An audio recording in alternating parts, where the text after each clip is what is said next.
warahmatullahi wabarakatuh. Bismillah walhamdulillah wassalatu wassalam ala rasulillah Sayyiduna Muhammad ibni Abdillah wa ala alihi wa sahbihi wa man walah. Rabbi israh li sadri wa yassir li amri wahlul 'uqdatam min lisani yafqahu qawli. Amma ba'd. Alhamdulillah, yang sama-sama kita muliakan, kita hormati, kita kagumi, kita cintai, dari segenap para asatidz, para alim ulama, para masyayikh, para tokoh-tokoh masyarakat, para muallim, para mudaris, para tuan-tuan guru yang begitu banyak ada di hadapan kita, yang insyaallah mudah-mudahan senantiasa diberkahi dan juga diridhai oleh Allah Subhanahu wa taala. Khusus dari tuan-tuan guru kita yang begitu banyak, ada Kiai Jurjis dan ada kiai-kiai yang lain yang saya tidak mampu menyebut namanya satu demi satu. Namun harapan saya semoga nama guru-guru kita, nama kita semua, dan nama orang tua kita semua tercantum di setiap pintu surga Allah Subhanahu wa taala. Wabil khusus dari guru saya Habib Ali Zainal Abidin, kita doakan mudah-mudahan beliau senantiasa dipanjangkan usianya oleh Allah bisihah wal afiyah fi taatillah wa rasulah. Dan juga sahibul bait, sahibul hajah, kita doakan mudah-mudahan semua yang hadir ke tempat ini yang punya hajat, mudah-mudahan hajatnya dikabulkan oleh Allah Subhanahu wa taala. Yang punya dosa-dosanya diampuni oleh Allah Subhanahu wa taala. Amin ya rabbal.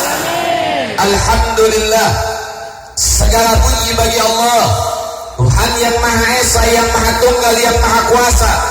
Dan dialah Allah Subhanahu wa taala, Zat yang Maha Hidup, tak pernah mati, yang menciptakan kehidupan dan kematian.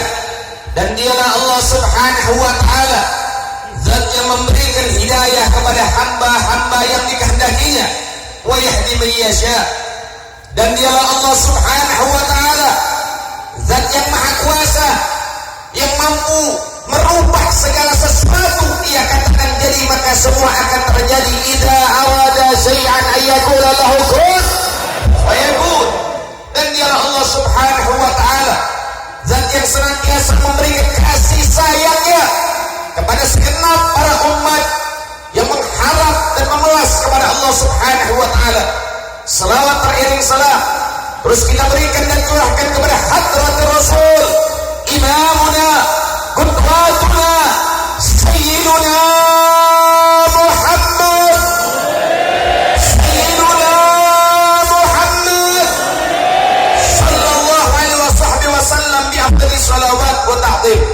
Saudara yang dimuliakan oleh Allah Subhanahu wa taala, sama-sama malam ini kita bertemu, kita berkumpul, kita bersatu, tiada lain dan tiada bukan untuk menggapai keridhaan Allah Subhanahu wa taala, untuk mendapatkan maghfirah dari Allah Subhanahu wa taala, untuk mengagungkan syiar agama Allah Subhanahu wa taala, untuk supaya kita bisa termasuk dari hamba Allah yang bertakwa di hadapan Allah Subhanahu wa taala.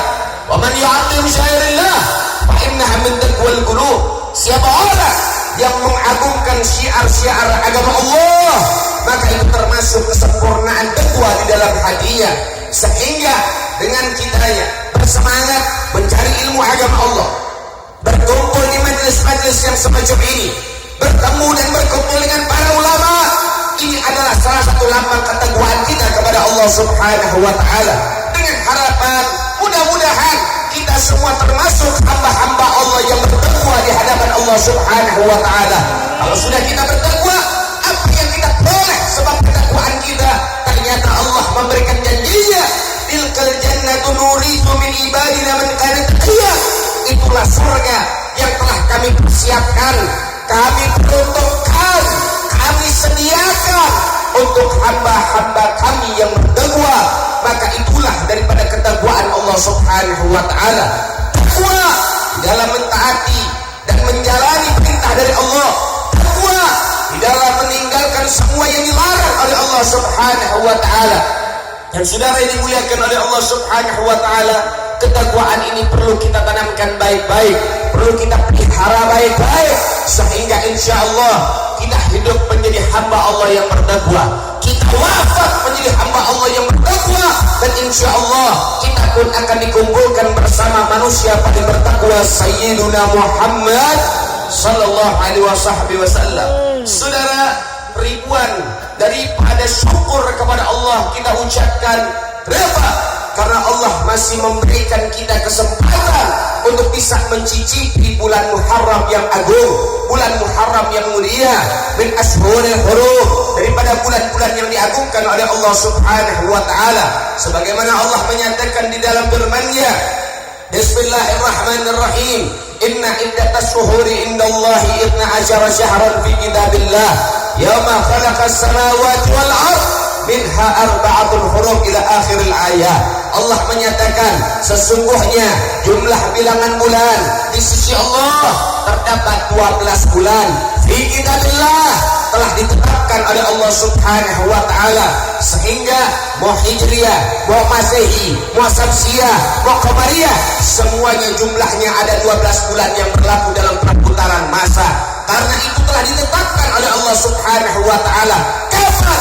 Yauma khalaqas samawati wal ardh, semenjak Allah menciptakan langit dan bumi, Allah telah menetapkan hanya ada 12 bulan yang berlaku. Dan di sini ada kabar dari Allah Subhanahu wa taala, minha arba'atun hurum, dari 12 bulan ada 4 bulan agung, ada 4 bulan mulia, ada 4 bulan istimewa. Sehingga Nabi Muhammad sallallahu alaihi wasallam beliau menjelaskan bahwasannya 4 bulan agung, 4 bulan mulia, 4 bulan istimewa yang dimaksud oleh Allah Subhanahu wa taala, 3 bulan berurutan, 1 bulan sendirian, yaitu Dzulqa'dah, Dzulhijjah, Muharram, dan yang terakhir adalah bulan Rajab. Ini adalah bulan-bulan yang diagungkan oleh Allah, sehingga mereka para ulama mengatakan siapa orang yang beribadah di dalam bulan-bulan haram, bulan-bulan mulia, bulan-bulan istimewa, pahalanya akan dilipat gandakan oleh Allah Subhanahu wa taala. Dan siapa orang yang berlaku dosa, berlaku maksiat di dalam bulan-bulan tersebut, maka dosanya pun akan dilipat gandakan oleh Allah Subhanahu wa taala. Sehingga perintah Tuhan, perintah Allah Subhanahu wa taala, fala tadlimu fi inna anfusakum, jangan sekali-kali kau menzalimi dirimu dalam bulan-bulan tersebut. Menzalimi dari apa? Menzalimi dirimu dengan kemaksiatan yang kau lakukan, dengan daripada apa? Kemungkaran yang kau lakukan. Itu adalah sesuatu yang tidak diinginkan oleh Tuhan, dan itu termasuk perlakuan zalim terhadap diri-diri kita. Sehingga saudara yang dimuliakan oleh Allah, masuk bulan Muharram, Al-Mukarram wal Mu'azzam, bulan yang agung, bulan yang hebat, bulan yang mulia, isi dengan zikir, isi dengan taubat, isi dengan taat, isi dengan takwa, isi dengan tunduk, isi dengan menangis kepada Allah Subhanahu wa taala. Sehingga Muharram ini kita akan bungkus dengan sesuatu yang indah di hadapan Allah Subhanahu wa taala. Saudara, di dalam bulan Muharram terjadi yang namanya hijrahnya Sayyiduna Muhammad. Yang mana hijrah di sini yang harus kita ambil pelajaran, yang harus kita petik. Apa itu hijrah? Intiqal ila qaryah, min qaryah ila qaryatil akhar. Yang namanya daripada hijrah, berpindahnya dari satu tempat ke tempat lain, berpindahnya dari satu kampung ke kampung lain, berpindahnya dari satu desa ke desa lain. Itulah hijrah secara istilah, secara daripada bahasa. Namun yang dibawa dalam syariat, hijrah di dalam diri kita apa? Intiqal min syaq ila al-hasanat, intiqal min syaq ila al-hasanat, intiqal min al-ma'siyat ila ta'at, yaitu apa? Berpindahnya kita dari kemaksiatan menuju ketaatan, dari keburukan menuju kebajikan, daripada apa? Daripada kemaksiatan menuju ketaatan kepada Allah Subhanahu wa taala. Maka isi hijrah ini, isi bulan ini dengan tambah taat dan tunduk kepada Allah Subhanahu wa taala. Yang dulu suka ninggalin sholat, sekarang harus jadi orang yang rajin sholat. Yang dulu suka ninggalin sholawat, sekarang jadi orang yang rajin sholawat. Yang dulu jauh dari ulama, sekarang harus jadi orang yang paling cinta dengan ulama. Yang dulu benci dengan ulama, sekarang harus jadi orang yang siap mati buat pada ulama. Sallu ala Nabi. Saudara yang dimuliakan oleh Allah Subhanahu wa taala, sehingga bila mana kita mengisi mengisi Muharram ini dengan hijrahnya kita menjadi orang yang lebih baik lagi, perubahan menjadi orang yang lebih bagus lagi, sehingga insya Allah Allah Ta'ala akan menghapus seluruh dosa-dosa kita. Saudara yang dimuliakan oleh Allah, hidayah datang dari Tuhan, hidayah datang dari Allah, tuntunan, arahan, bimbingan dari Allah Subhanahu wa Ta'ala. Ini hidayah datang dari Allah untuk hamba-hamba terpilih. Maka bersyukurlah Anda menjadi seorang hamba yang dipilih oleh Allah Subhanahu wa Ta'ala. Kalau pilihan Allah itu gak mungkin meleset, pilihan Allah Ta'ala itu gak mungkin salah. Dulu ahli maksiat, sekarang jadi orang yang taat. Itulah pilihan dari Allah Subhanahu wa Ta'ala. Allah kalau sudah merubah hati seorang hamba, dengan sekejap mata orang itu akan bisa berubah. Sudah, itulah kekuasaan Allah, itulah kehebatan Allah. Sayyidina Umar dulu orang yang ingin membunuh Nabi, dirubah hatinya oleh Allah menjadi apa? Sayyidina Umar menjadi orang yang siap mati buat baginda Nabi Muhammad. Begitu juga kita. Mungkin dulu kita gak suka sama FPI, tapi alhamdulillah hidayah diberikan oleh Allah. Sekarang kita siap mati buat FPI. Mungkin ada di antara kita yang gak suka dengan FPI dulu, sekarang kita malah jatuh cinta dengan FPI. Alhamdulillah, alhamdulillah. Begitulah hidayah. Kalau hidayah datang, tidak ada satu tangan pun yang mampu menghadang, saudara. Kalau sudah hidayah Tuhan nyampe datang kepada kita, tidak ada yang bisa menghalangi kita, saudara. Begitulah hidayah dari Allah Subhanahu wa Ta'ala. Tugas kita kalau sudah dapat hidayah, jaga baik-baik. Kalau sudah dapat hidayah, jaga. Jangan sampai hidayah itu dilepas lagi oleh Allah Subhanahu wa Ta'ala. Kita kalau sudah rajin sholat, jaga. Jangan sampai kita meninggalkan sholat. Gimana caranya? Deketin para ulama, deketin para dzurriyyat Nabi Muhammad, deketin para peninggalan Sayyidina Muhammad.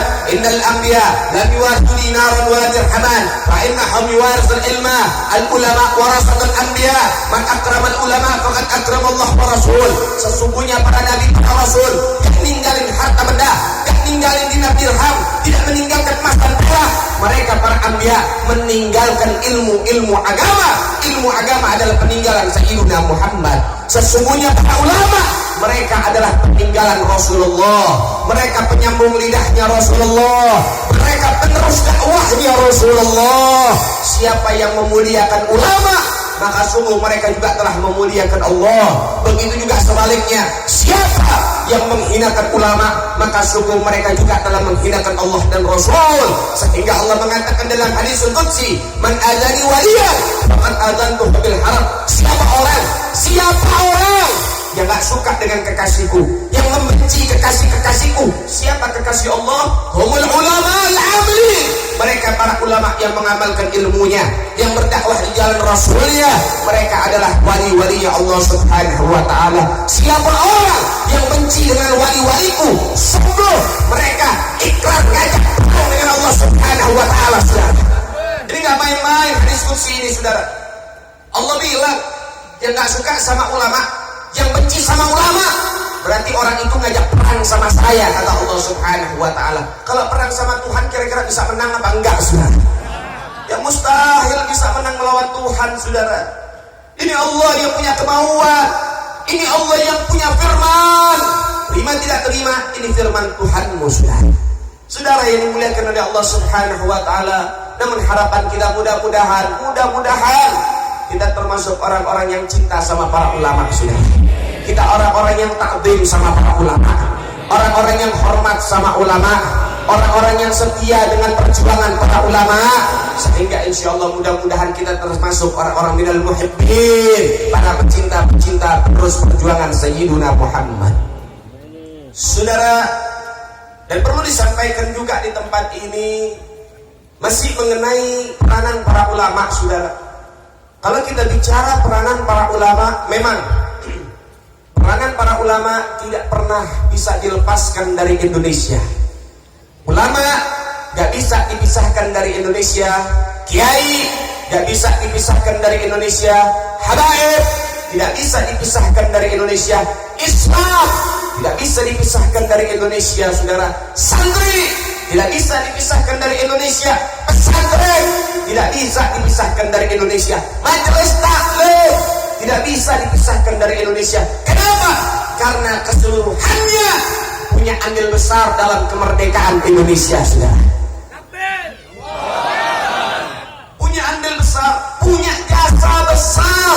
Para ulama, para kiai, para santri, para habaib, pondok pesantren, majelis-majelis taklim, jasanya sangat besar buat Indonesia, saudara.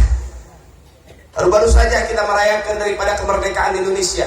Kita harus tahu siapa yang berjuang mati-matian buat Indonesia. Siapa yang berjuang tanpa pamrih buat Indonesia? Siapa yang berjuang tulus ikhlas buat Indonesia? Kita mesti tahu. Jangan sampai kita di sini buta dengan sejarah, saudara. Jangan sampai kita di sini buta dengan siapa para pejuang-pejuang kita, saudara. Sehingga perlu saya sampaikan beberapa para ulama-ulama kita yang mereka berjuang buat Indonesia. Artinya bisa disimpulkan sebagian besar, ingat, sebagian besar atau kebanyakan para pejuang, para pahlawan, mereka adalah ulama. Ini harus ditanamkan kepada masyarakat, saudara. Kenapa? Ya, karena mereka musuh-musuh Islam sedang menanamkan mindset atau pola pikir supaya masyarakat benci dengan ulama, benci dengan agama, benci dengan Islam, benci dengan pesantren, benci dengan majelis taklim. Itu adalah kinerja PKI, saudara. Makanya mereka sekarang ini lagi apa? Menggebu-gebu. Gimana caranya RUU HIP atau PIP, rancangan undang-undang haluan ideologi Pancasila, untuk secepatnya bisa disahkan, saudara. Dan ini sangat mengkhawatirkan. Kalau sampai disahkan, saudara, maka ini akan menguntungkan PKI. Dan kita bisa ambil kesimpulan dan garis besar. Apa garis besarnya? Kalau sampai rancangan undang-undang haluan ideologi Pancasila disahkan, maka sudah jelas berarti parlemen disusupi oleh PKI, saudara. Berarti pejabat disusupi oleh PKI. Berarti instansi negara sudah disusupi oleh PKI, saudara. Dan ini bahaya. Ini bahaya kalau sampai parlemen, pejabat, instansi pemerintah, baik TNI dan Polri sudah disusupi oleh PKI, kita masih diam. Hati-hati, nanti PKI akan menghancurkan Indonesia yang sudah diperjuangkan oleh leluhur kita, saudara. Jadi kita nggak boleh diam. Kita tidak boleh diam. Terus kawal sampai RUU HIP ini dibatalkan. Jangan sampai hanya sekedar ditunda, saudara. Maka insya Allah mudah-mudahan Indonesia senantiasa dijaga dan dilindungi oleh Allah Subhanahu wa Ta'ala. Amin ya Rabbal. Baik, ada beberapa nama yang akan saya sebutkan di sini, yang mana beliau, mereka pejuang dan pahlawan. Namun latar belakangnya, backgroundnya, pekerjaannya, mereka adalah para ulama. Sampai sini paham gak kira-kira? Paham gak kira-kira? Baik, yang pertama yaitu Kiai Haji Abdul Malik Karim Amrullah. Siapa beliau? Beliau adalah sarjana Islam, beliau adalah pemikir, dan beliau juga termasuk tokoh Muhammadiyah. Beliau adalah pahlawan, beliau adalah pejuang, saudara, berjuang untuk Indonesia. Backgroundnya adalah ulama. Itu yang perlu kita ketahui. Yang kedua, siapa? Kiai Haji Abdul Wahab Hasbullah. Siapa beliau? Beliau tokoh Islam, beliau pemikir, beliau pejuang, beliau pahlawan, dan beliau juga salah satu pendiri Nahdlatul Ulama. Kemudian Kiai Hasyim Asy'ari, beliau ulama, pendiri Nahdlatul Ulama, dan juga beliau adalah pejuang. Kemudian siapa lagi? Kiai Haji Agus Salim, seorang tokoh Islam, seorang pemikir dari negeri Minang, yang mana beliau adalah ulama yang menguasai berbagai macam bahasa asing, saudara. Kemudian Kiai Haji Mas Mansur, kemudian para kiai-kiai yang lain, begitu banyak dari kalangan para ulama-ulama kita yang berjuang untuk Indonesia. Disusul oleh siapa? Disusul oleh daripada siapa? Yaitu di Ponorogo. Siapa di Ponorogo? Di Ponorogo nama aslinya Kiai Haji, daripada Kiai Haji Abdul Hamid. Kiai Haji Abdul Hamid seorang ulama, saudara. seorang pejuang, seorang pahlawan di Ponorogo. Itu julukannya, saudara. Kenapa? Karena beliau menjadi panglima perang di kala itu, berjuang 5 tahun memimpin pasukan berperang, saudara, mengusir para penjajah. Backgroundnya ulama, kiai yang betul-betul taat kepada Allah Subhanahu wa Ta'ala. Kemudian siapa lagi? Jenderal Sudirman, jenderal tertinggi yang dimiliki oleh Indonesia, berjuang mati-matian di kala sehat, di kala sakit, di kala susah, di kala sempit, berjuang mati-matian, keluar masuk hutan membawa asma akut, saudara, penyakit yang luar biasa. Dia tidak rasakan, yang dia rasakan nikmatnya perjuangan, yang dia rasakan harumnya pintu surga, karena telah ada di depan matanya syahid di jalan Allah Subhanahu wa Ta'ala, saudara. Jenderal Sudirman seorang kiai dari Jogja, ngajar ngaji anak kecil. Kalau sudah pagi, kalau sudah siang, beliau mengajar orang-orang dewasa ilmu fikih, ilmu hadis, ilmu tafsir. Kiai, saudara. Kemudian siapa lagi? Kapiten Patimura. Siapa nama aslinya? Kiai Haji Ahmad Nusi. Nama aslinya Kiai Haji Ahmad Nusi, dari Maluku, Indonesia bagian timur, yang memiliki pondok pesantren besar. Ketika sampai seruan jihad kepada beliau, beliau keluar bersama santri-santrinya, mengunuskan pedang, saudara, berjuang di jalan Allah hingga beliau tewas di tiang gantungan, saudara. Kiai Haji Ahmad Nusi. Namun oleh pemerintah, ternyata Kapiten Patimura ada manipulasi sejarah, penipuan sejarah, pembohongan sejarah. Kalau Anda buka buku-buku sekolah dari tingkat SD, SMP, ataupun SMA, bahkan daripada tingkat kuliah atau universitas, maka Anda akan menemukan nama Kapiten Patimura, namanya adalah Thomas Mapulesi. Sekarang saya pengen tanya, kalau namanya Ahmad, agamanya apa, saudara? Agamanya apa? Agamanya apa? Tapi kalau namanya Thomas, kira-kira agamanya apa, saudara? Lihat bagaimana pemerintah kita mulai memanipulasi sejarah, pembohongan sejarah. Padahal pejuang kita beragama Islam, taat kepada Allah, namanya adalah Ahmad Nusi, seorang pimpinan pondok pesantren. Dia adalah Kapiten Patimura, saudara. Masya Allah, luar biasa. Ternyata dari zaman dulu memang ujung tombak Indonesia adalah para kiai, para santri, para habaib, saudara. Yang memang berjuang, mereka para kiai, para santri, para habaib. Itu tidak bisa dipungkiri, karena sejarahnya masih dicatat dengan tinta emas, saudara. Baik, yang berikutnya ada seorang wanita soleha, namanya Cut Nyadin dari Aceh. Ternyata backgroundnya adalah seorang ustazah, saudara. Cut Nyadin ini